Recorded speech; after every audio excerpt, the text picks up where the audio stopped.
Ten Hag should take Van Gaal's advice and avoid Man United manager job. If Erik ten Hag has any sense, he'll wake up, smell the tulips and take Louis van Gaal's advice to give Manchester United a massive swerve. For this United team are stinking the Premier League out.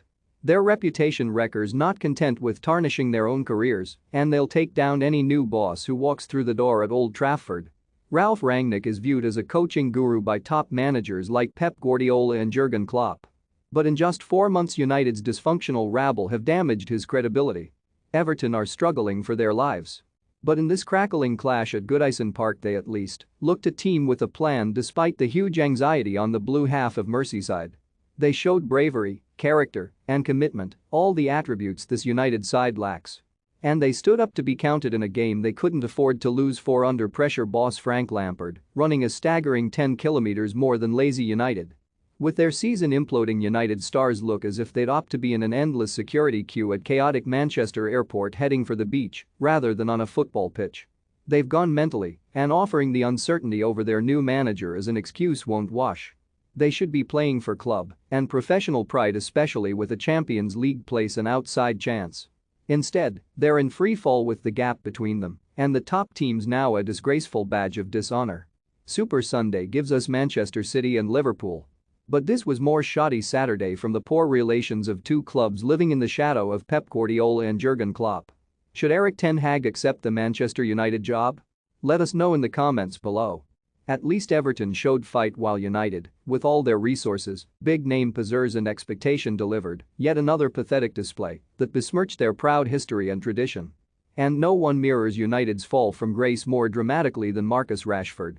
Once the golden boy and vision of a brighter United future, 24-year-old looks shot to bits. He started this one after being left out against Leicester, but his day lasted just 64 minutes. Aside from crafting United's best 2 chances with a shot and header saved by impressive Jordan Pickford in the early stages, most of his hour on the pitch was pitiful to watch.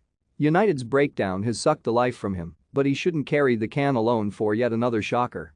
Bruno Fernandes was a waste of time, Cristiano Ronaldo offered next to nothing, Jadon Sancho was anonymous, and United's midfield offered zero creativity.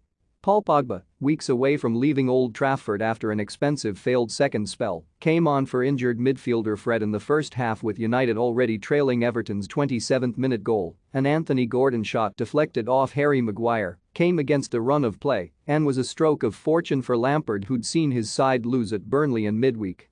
Yet this was a different Toffees team from the Turf Moor collapse. Focused, determined and feeding off a Goodison crowd who knew Powder Puff United were ripe for picking off. And when United's inevitable second-half onslaught began, Everton put bodies on the line. Pickford held everything, including a dangerous late Pogba drive, while central pairing Ben Godfrey and Michael Keane solidly defended United's predictable efforts to fashion an equaliser. Lampard was at pains to point out Everton's display isn't his vision for a better future for the club. But all that mattered here were 3 points, and his team were decent value for the win. And United? The most damning indictment is that doomed Norwich will be rubbing their hands at the prospect of going to Old Trafford next Saturday. Watch out, Eric.